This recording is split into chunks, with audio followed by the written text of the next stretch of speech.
Let's just say I'm Frankenstein's monster. Welcome to another collection. On today's Let's Review some of the most power moments from one and only Magneto, the Metal Magnet. At our first scene in the X-Men 2000, we are introduced to a young man, Magneto, who is separated from his parents.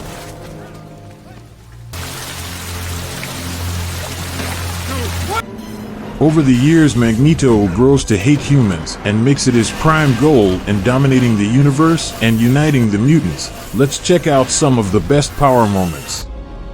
At the top spot, Magneto versus the police in the first sequel, The X-Men.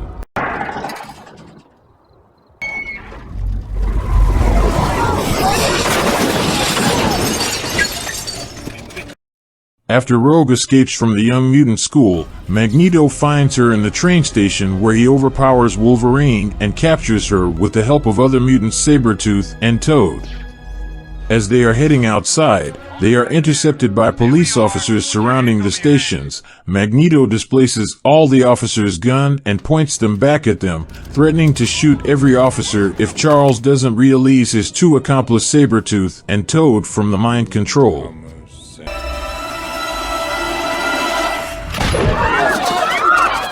If you're coming hard on Magneto, better not use metals.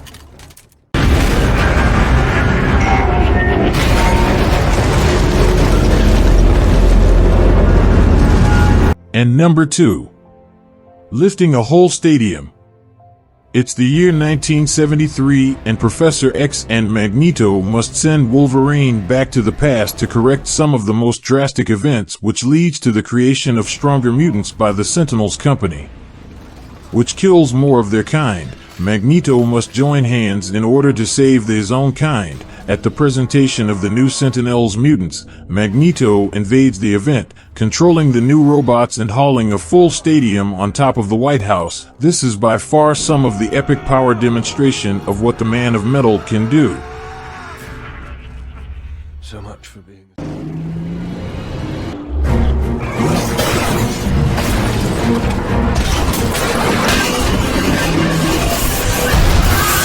At number 3. Magneto frees the inmate. Upon his plan in making the whole universe into mutants, Magneto sends his right-hand woman Mystic, who acquires enough info about the government's plan. While being transported as prisoners, Magneto intervenes and stops the cargo, freeing the inmates and adding to his catalog new faces to help in his rogue mission. I call you Juggernaut. I can't imagine why. Well, unfortunately, they lose Mystic because she's given an antidote which turns her into human.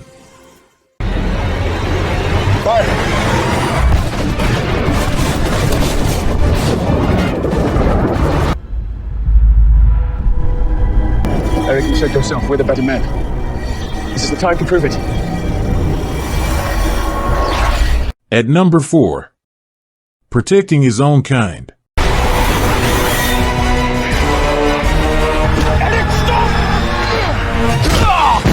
We can all agree that Magneto wasn't that bad, but through the years, the torment and pain he has received from the humans could have easily turned anyone into a more vengeful persona.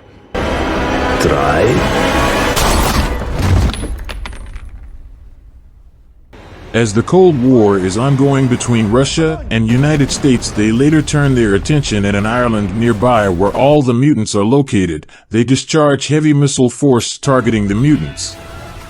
Eric, being able to control them, returns them back to the sender. As you know, Professor Charles won't allow it since he has hope that humans and mutants can work together in creating a better world.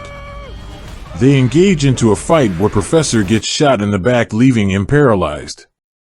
It's in this scene that we get so many answers and how Magneto and Charles both became the opposite of each other. My friend. I've always wanted to build bridges.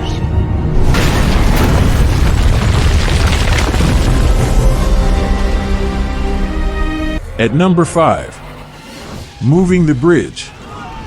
The mutants are at stake and the government has been able to reverse them back into humans, where they have stationed lab where they conduct vigorous tests on a young mutant who seems to reverse the powers and gifts of mutants. Being a proud mutant, Magneto can't let this happen. With the amount of power Magneto has and guessing all the infrastructure around is built on metal, what can't he move? While planning his attack on the island, he moves a whole bridge over to the island so as his army to pass.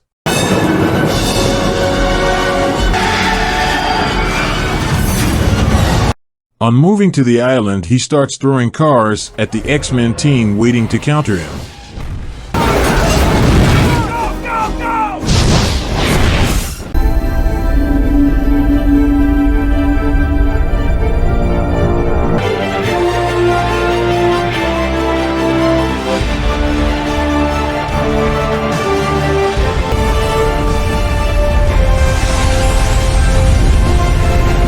At number 6, hunting Shaw.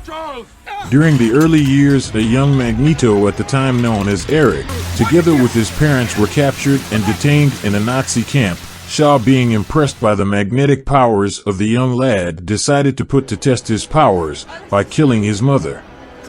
Eric grows up despising and hating Shaw. He later gets his revenge on Shaw by growing himself into a more powerful magnetic by lifting an underwater submarine with his powers, with the help of his friend Professor Charles, who manages to freeze Sebastian Shaw. Eric later kills him by driving a penny to the man's forehead and obtains the shield that prevents him being mind-controlled. Thank you for watching. Comment down below and like the video.